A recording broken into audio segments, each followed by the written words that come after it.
Before we start the review, I just want to give a quick shout out to K-Dog, one of my biggest supporters, and my sister, as it is her birthday. Go check out her channel, she really deserves it, and all of her edits are great. Happy birthday, K-Dog. Hello everyone, and welcome back to the next of our Transformers reviews, and today we have Studio Series 34, Dark of the Moon Megatron. Now, I know I said that I wasn't planning on reviewing this guy because the first time I tried to, it was a huge pain, but since then, I've found a very complex way of making my camera a little bit higher up. Very complex, as you can see here. But yeah, I finally decided to review him because I don't have enough review content, I suppose. So, of course, we're going to start out with the packaging of the figure. So we're going to move him off to the side. Now here we have Studio Series 34 Megatron, Transformers Dark of the Moon, ages 8 and up. Transformers logo on the side, the Generations logo. This amazing looking artwork of him right there. We've got product shots on the back. 30 steps. From his secluded African base, Megatron schemes with his Decepticon followers. And yeah, that's about it. Throw this off to the side, and fell on the actual figure. Bring Megatron back in.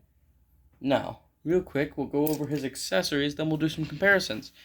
So for his accessories, you get his cloak here, which is removable, and his chain, his drip, I suppose, is all removable.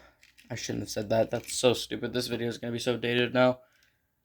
Yeah, he also comes with this chain. And, of course, his shotgun. I always love the fact that they gave a Transformer a shotgun in the live-action movies. This is just awesome.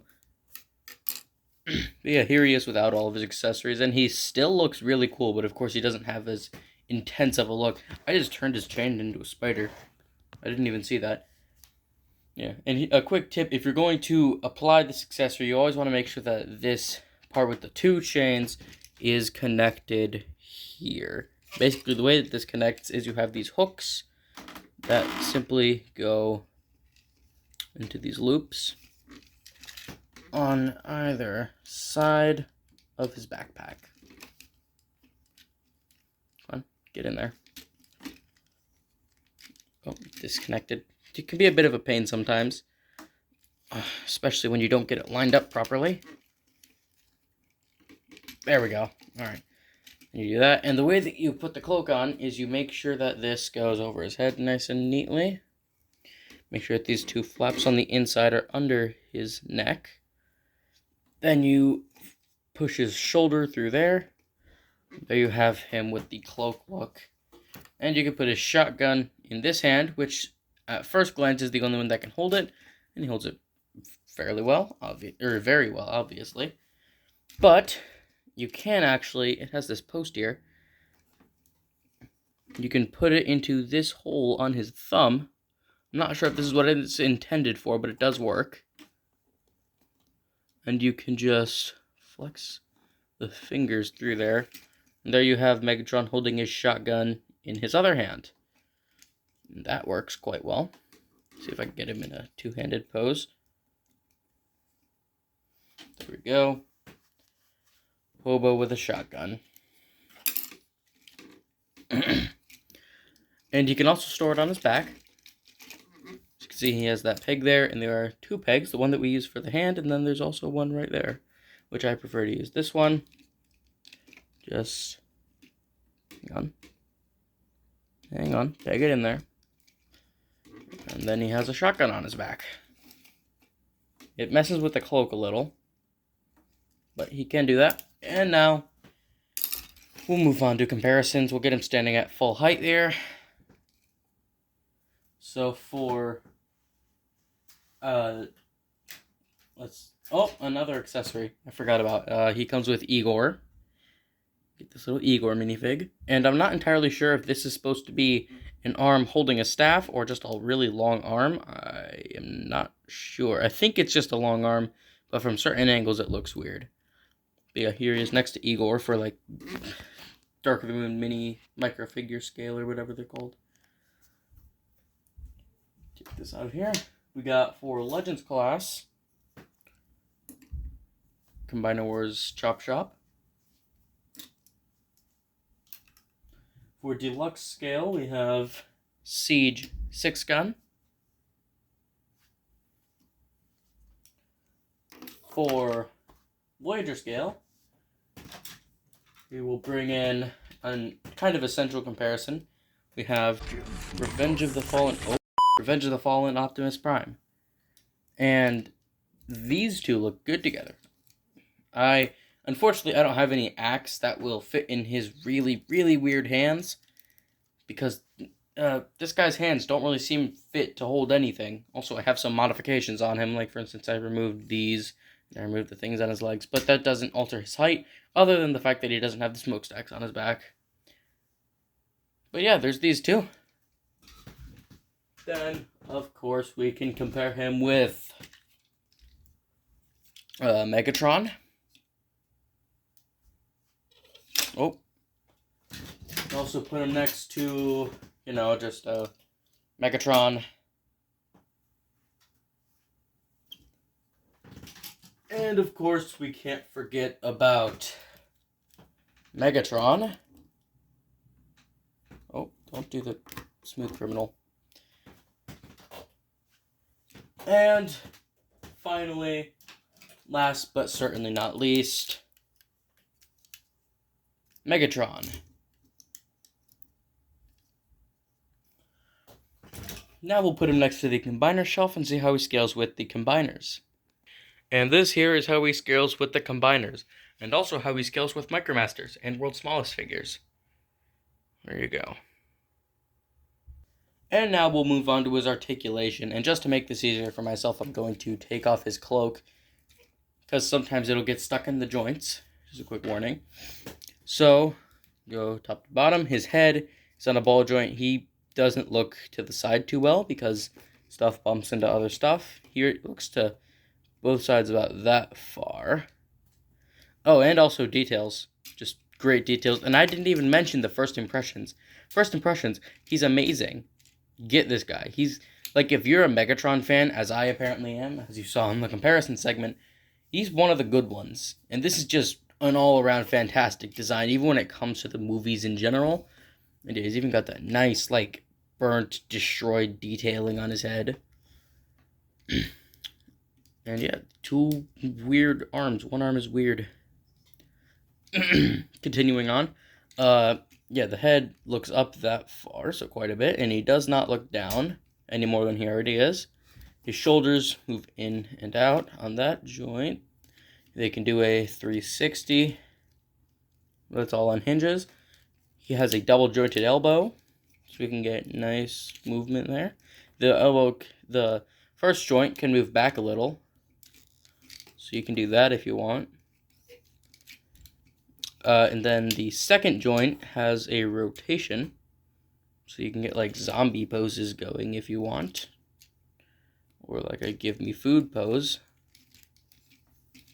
His hands on either side can move up and down. And this one, the thumb is separate from the other fingers, similar to our old friend Megatron.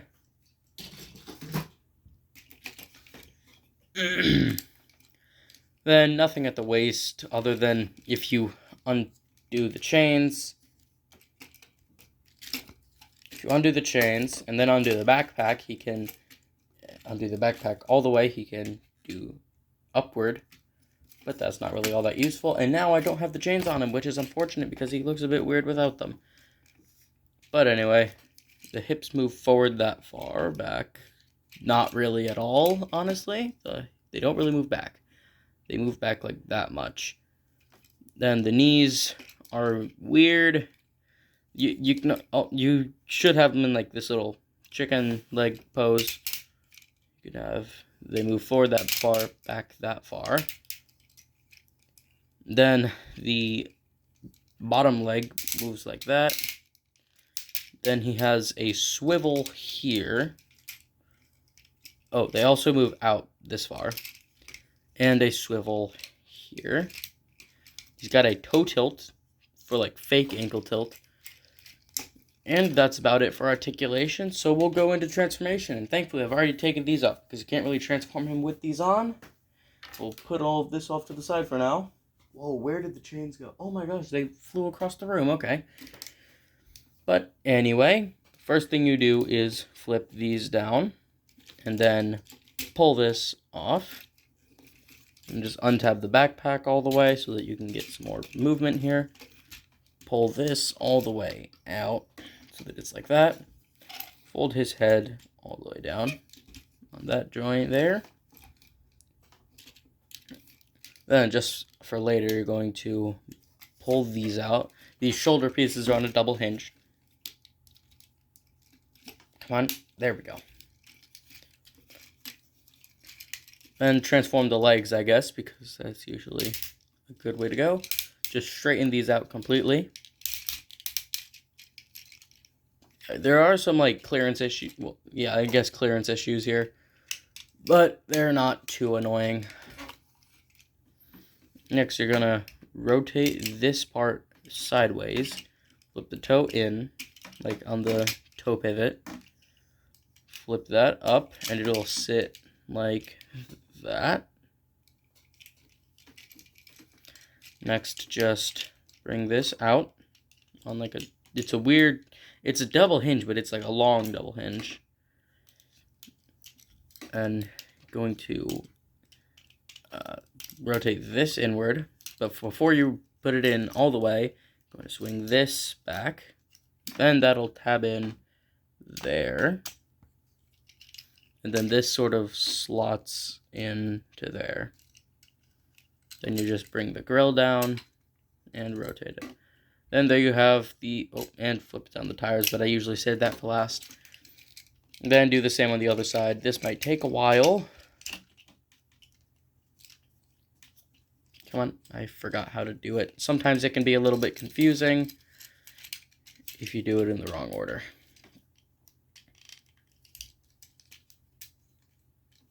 There you go. Now you're just going to flip these two little pieces up and tab them together. Then get everything else all tabbed together. Some of them are on these weird, like, hooking things, which don't really work the way that they're supposed to, so you just gotta kind of force them, which feels bad, but it works.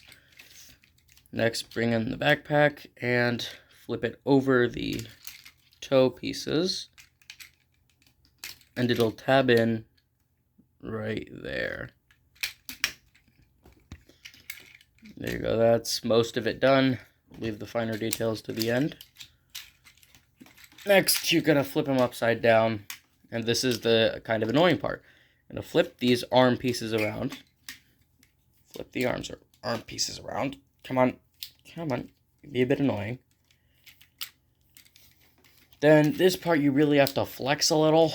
Because you gotta, like, bring them in and see, and then they gotta tab in right there, which could be a bit annoying to do. It was really easy just then, but that's only because I'm on camera. And these, I can't really tell where, but the arms do have a bit of a locking point. If you just push them in, there we go. I felt it. Just push them inward, then eventually they lock in. Oh. The whole thing came undone now.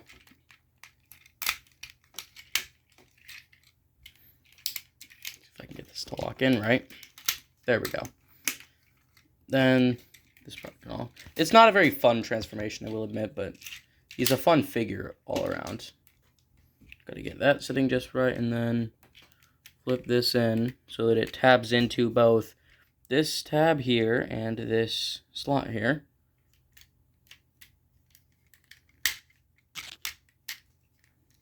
There we go.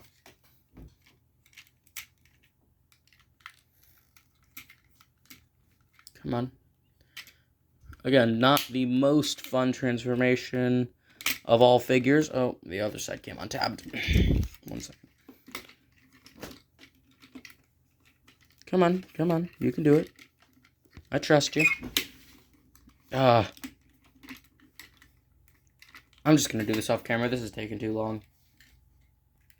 Got it. So yeah, they should look like that once you're done. Then just flip out these tires. And there you have basically the truck mode. Next, I'll go grab the hood and the chains. There are also some like tabs around him that this guy can sit on, but he really doesn't fit too well. Like, you have to really force it, and it doesn't feel the best. But he can sit, like, he can attach to these, and I think there's somewhere on the shoulders, I don't remember exactly where, but there is a spot on the shoulders where he can sit, so that you can have him standing on Meg's shoulder. These tires don't sit too well on the ground, do they? Yeah, they really don't. But that's not important, because once you're finished with it, it will look really cool. So once again, you're going to focus on this part that has 2 chains, and that part will attach, right? Well, no, not yet. First, you're going to take the hood, you're going to flip it upside down, and it should look like this, basically. Then you're going to attach this chain right here, and then from there, just attach them all to their counterparts. Not sure if that's the right word, but you know. There. This here. And then this here. That's the easiest that's ever been. Huh, the camera really is helping me. These really don't like staying out, apparently. And there you have him in the full-on truck mode, and that looks cool. There's also some weapon storage options, real quick. You can take the shotgun, and it has this little slot right there, which will go in right here.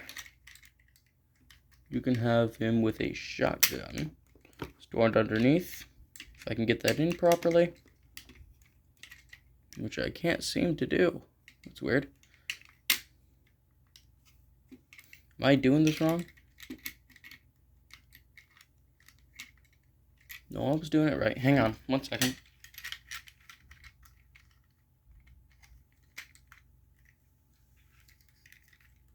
There you go. See, it is possible. And the shotgun stores right under there. And it does make it sit even higher off the ground, so I don't personally like storing it there, because it poses a problem for the look. Oh, there we go. Now it's rolling on all the wheels. Oh, never mind. That's only because these ones didn't flip in there. Yeah, he doesn't roll on these. These don't sit on the ground, which I've only now realized. Don't let that discourage you, though. This is still a great figure. It's fun, and he just looked great. Let's see if we can get you on here.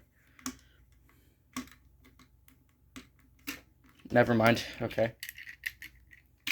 But yeah, that's about it for the transformation. And like I said, great looking alt mode. Just looks so good. I'm going to bring in the backdrop here, but I don't think I usually mention. But I also don't think I've really reviewed a lot of Studio Series figures. So I'll probably be fine. 1 second.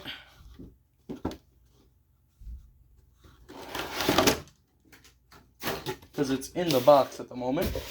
Because I like to keep my boxes intact. But here is the display base. It's the nice looking Serengeti hideout with, I believe that is Devastator's hand. And the buckets with the hatchlings in it. That big robo hammock. And here he is with the truck on the background. There you go. And just use your imagination to see what the robot in the background looks like, because I don't want to transform this thing again right now. I'm going to wait till later to do that, because I don't necessarily enjoy his transformation. But for now, I suppose that is it for the Leader Class Studio Series 34, was it? Yeah, 34. Leader Class... I already said Leader Class. Let me restart. That has been it for the Leader Class Studio Series 34 Dark of the Moon Megatron review. So do all the YouTube stuff, like, comment, subscribe. Oh wait, hang on, there's a little detail I missed. He's got that thing. Whoa, focus. He's got that thing. That's pretty cool. Also, just lots of detail. This is mismatched. Just really cool. Mad Max truck. But yeah, do all the YouTube stuff, like, comment, subscribe. I especially appreciate when you comment, as it shows me you cared enough to comment on the video. And keep in mind that the Legacy Point Blank on eBay is still up for sale at the time of recording this. I will leave a link to it in the description if you are interested in picking up a Legacy Point Blank for yourself. Like I said, I am selling one on eBay. So if you want to buy a Legacy Point Blank from yours truly, head to the description. You will find one. But I guess that's it. Until next time, goodbye.